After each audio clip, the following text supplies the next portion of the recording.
Hello, thank you for joining us on this episode of Sports Bets for Free. My name is Scott Jenkins, your host. Just a local sports picker here in Phoenix, Arizona, and hopefully today with our picks and your picks, it's going to be another profitable day for you. Monday, June 16th, Major League Baseball. So exciting weekend of baseball. A lot of topsy-turvy, upside-down games, so to speak. Cubs still can't figure out a way to score at home. I don't know what the hell the problem is here as of late. Kyle Tucker out of the lineup on Sunday. Aaron Judge struck out 3 times in a double play on Sunday, as for some reason the Yankees couldn't seem to get a run across. Orioles sweep a series. Okay, yeah, Rays sweep a road series against the Mets. So a little bit of upside down, topsy-turvy, so to speak, to say the least. Braves get beat by the Rockies. So Dog Day Sunday comes in again. Pretty for the, not all the games. It's not been as dominant this year as, let's say, it was last year, where it was Dog Day Sunday. But definitely some weird ones going on. But we're getting closer. We got what do we got? Around a month to the All-Star break, and stuff like that. If you're new to our show, first of all, welcome. Secondly, we do fade or follow 4 teams. Cubs, Dodgers, Royals, Orioles. We will give you our picks in those particular games. We will give you picks throughout the whole card, though. We do not give you every pick on God's green imaginable earth. There's only 7 games, so please don't ask for top 5 money lines and top 5 over-unders, because there's only 7, and I promise you we don't like 5 of those apiece. So keep that in mind. This is a short day. I know there is NBA Finals, though, so look at it that way. No WNBA. So it is a light day overall in the American sports world anyway. But let's get started with the show here. So we're going to give you, to start off, 6:40 Eastern time. Marlins, Phillies. Mick Abel versus Sandy Alcantara, who has, in years past, been one of the more dominant pitchers in the National League. This year, though, he cannot figure out how to get that third out, it seems like, in an inning. Can't figure out how to get the strikeout when he needs it to get out of trouble. All that kind of fun stuff, right? And then you got, the Phillies, obviously, are coming off a good series against the Blue Jays. The youngster did not pitch tremendously well in his last outing, but it was the first time he really got touched up. And it was against the on the road in Toronto. In this one here, the Phillies should be able to score enough runs in this one to make up for that. With the way Alcantara's pitching, the way that ballpark is in Miami as well, it would not shock me, though. The total's at 8.5, and the Phillies are about a $1.30 favorite here. Phillies, I like them for the first 5 innings game. Also over first 5 innings, over for the game. I think we should see some runs. Marlins get back home. They typically score a little bit more there as well. So you should see a little bit of scoring, and probably the Phillies take that one home there. 6:45 Eastern time, Nationals and the Rockies. Can somebody please show me where the hell the Nationals went to? They're a $2 favorite here. They're on a skid of skids. I can't play them as a $2. I couldn't pick them as a $2 favorite. That's all I can really say there. So value's not there at all. Really don't want to take the Rockies either. Both teams have struggled to score here over the last week. Under 9 runs in this game. Definitely has a possibility there. So keep that on that one there. So something to keep in mind there on that one. Keep that scoring down probably a little bit in that game and there as well. Next game up, 7:05 Eastern time. Angels, Yankees, Schmidt versus Soriano. So Angels just had obviously a crapper on the road, 3-game set in Baltimore. I couldn't really take them here. I don't think too much either. The Yankees are a $2.10 favorite, which it's hard to back a team that can't score right now to win, especially when the lay is that big on that one. And it's hard to play them on the run line because that means they got to at least score 2 runs to win 2-0 to cover that. Total 8.5. This is another game here. Soriano's pitched a lot better on the road than at home. I might lay, under 8.5, under total in the first 5 innings as well, and make the offenses prove it to you a little bit in that one Not a lot of love there. A lot of people obviously love the Yankees and are Yankees fans, and they have a lot of backers. It's a little heavy, but I wouldn't blame you if you want to play the Yankees there. But Soriano, like you said, if you look at his home and road splits, he definitely pitches quite a bit better on the road than at home. Next game up, 7:35 Eastern time.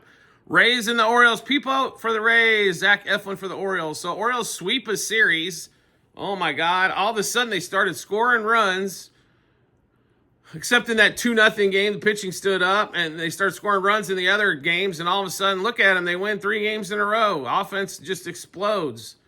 I don't know if the offense is going to explode here. The Rays are playing really good ball. They have been now for quite some time. I don't know if they got enough firepower to compete with the Yanks in the American League East, but they can at least make it interesting, right? Zach Eflin going for the O's. People, like I said, and Eflin's pitched all right. His last start maybe wasn't his best start, but overall been pretty solid as well. But we got a lot of picks in this particular game for you.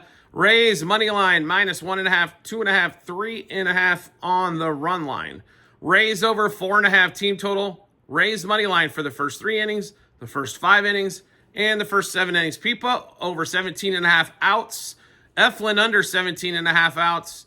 Peepo under 2.5 earned runs. Eflin over 2.5 earned runs. Brandon Lowe, Yanier Diaz, both guys really hot right now. Same 6 picks apiece for both of these guys. Home run, double, over 1.5 hits, runs, RBIs. 2+ total bases, 3+ total bases, and 2+ hits. Next game up. Red Sox and the Mariners. 9:40 Eastern time after the huge trade of Rafael Devers going to the Giants.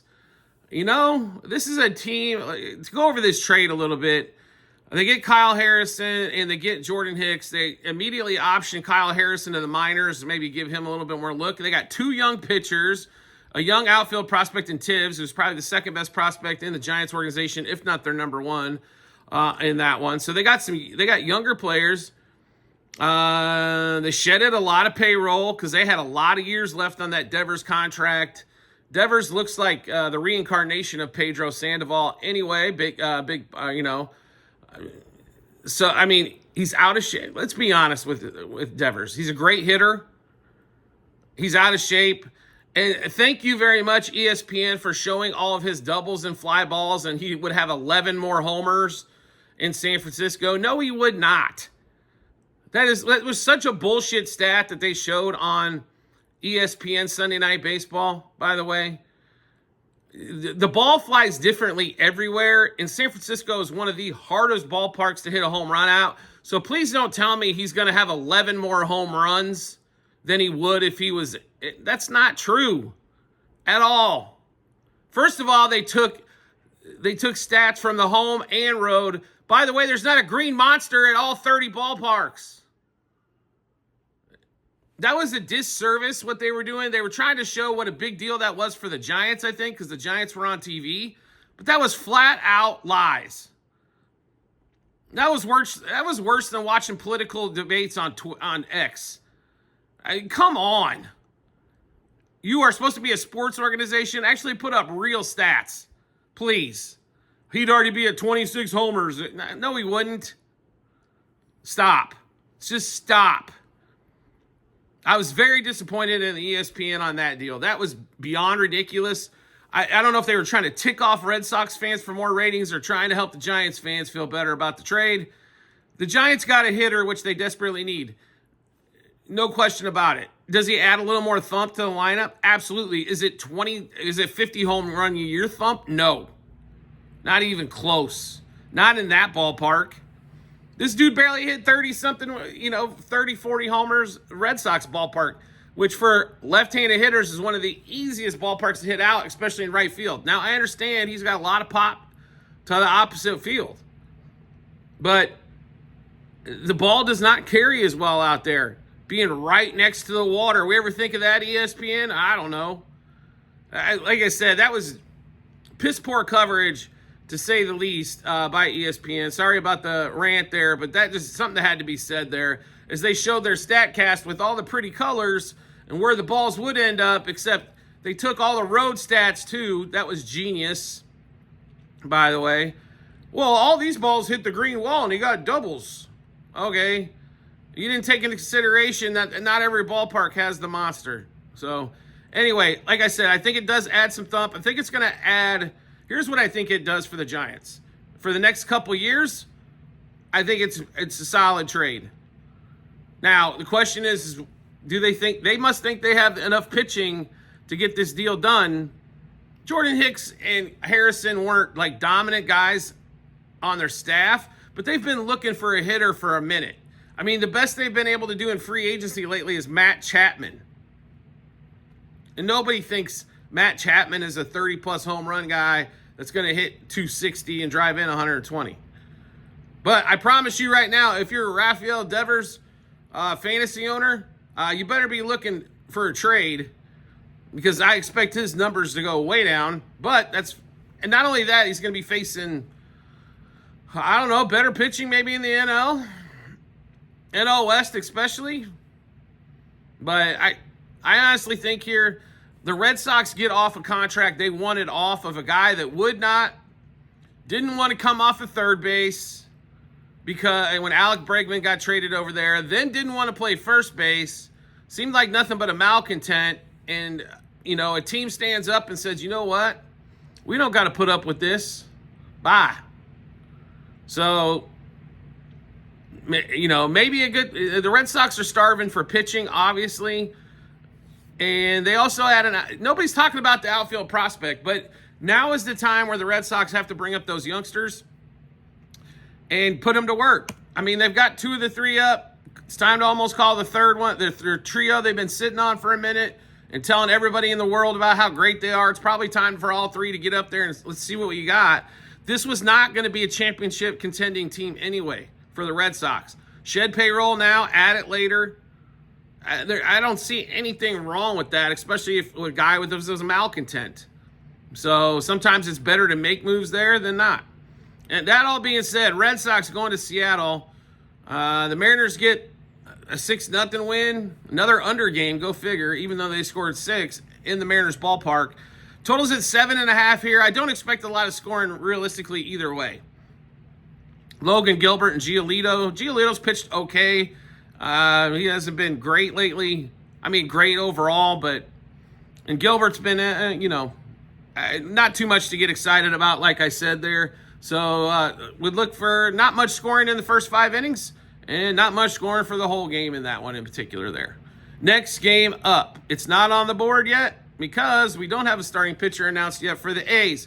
So the A's come off a sweep of Kansas City. What a shocker that was. Once again, the Royals couldn't score.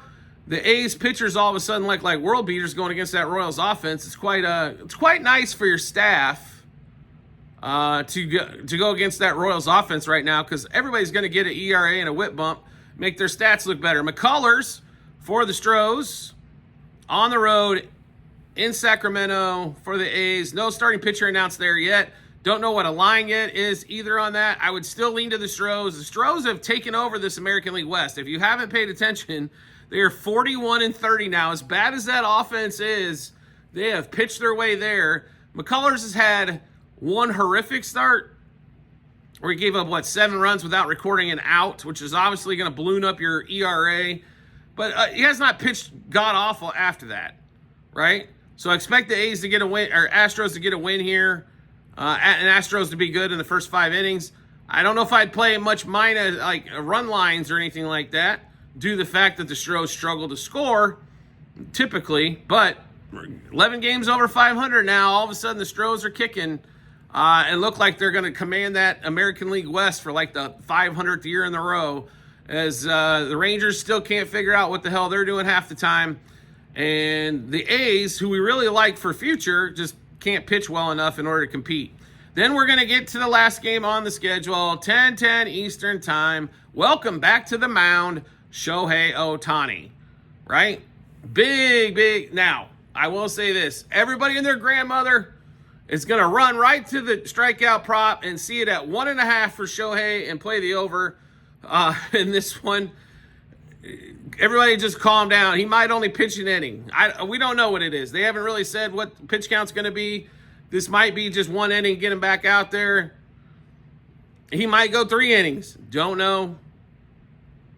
Obviously, he's been pitching now for at least I think off season and then the first part of this season. We thought he'd be back around the All-Star break. This is a little sooner, but the Dodgers are in desperate need of pitching help, and I'm sure are happy to see Ohtani ready to pitch. The two-way superstar he earns his contract for the most part at the 10 years, $700 million, only if he hits, especially with 99% of it being deferred. But yeah, he's definitely going to earn the additional parts of that contract. But this one, Dylan Cease going for the Padres. So the Padres come off a win in Arizona. Now they go out to the Dodgers. They took 1 out of 2 at home against the Dodgers. They normally play LA pretty tough in LA, though, in this one. Dylan Cease, who pitched really well against him the last time, was kind of unexpected. Maybe he's turned the corner. Normally he can put a couple good starts together, and then it's a couple of bad, a couple of good, couple of bad. So in this one here. So getting the Padres as a dog here and getting that plus stuff definitely makes our decision a little bit easier, to say the least, right? As we do like the Padres in this particular scenario. Like I said, it's going to be a bullpen game for the most part for the Dodgers. Like, it just depends on what Ohtani does. And most times when the guys have been off for a while, ask Kershaw his first time back, most pitchers, their first time back normally is not glorious, right? So keep that in mind as well. So in this Padres-Dodgers game, Padres money line plus 1.5, minus 1.5, 2.5 on the run line. Padres over 3.5 team total. Padres money line first 3, 5, and 7 innings. Dylan Cease, 17 plus outs. It's over 16.5.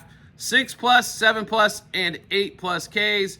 And then 2 hitters, same 6 picks apiece. Both are pretty batting average. They've been, at least batting average wise, have been pretty hot as of over the last 7 games. Tatis and Manny Machado, home run, double, over 1.5 hits, runs, and RBIs, 2 plus total bases, 3 plus total bases, and 2 plus picks.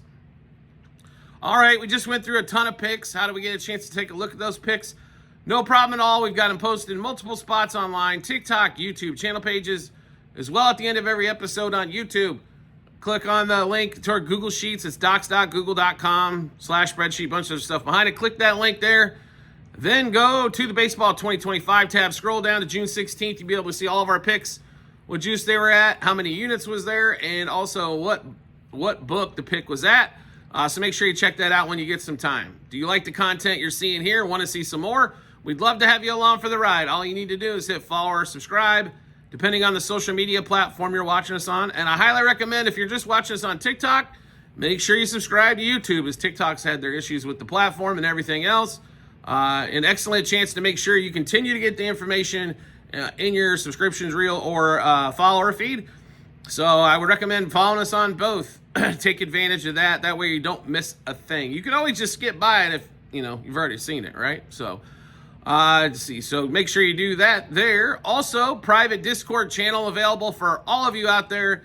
All you have to do is subscribe to us on TikTok, and once you do, we will send you the Discord invite. I will remind everybody, this is the last 15 days of the introductory pricing. The pricing is going up tenfold July 1. I will guarantee your price in the Discord as long as you remain active as well. So make sure, if you want to save a lot of dollars and get in there and have some fun with 200 plus sports-minded people like yourself who love talking sports, get to see the picks early, get bonus material, bonus picks. No reason not to get in now. Cheaper than the price of Netflix by far per month. Cheaper than one trip to Starbucks, and a lot more entertainment value than you're going to find there as well. We do appreciate everybody's support as always, and we look forward to seeing you on our next episode.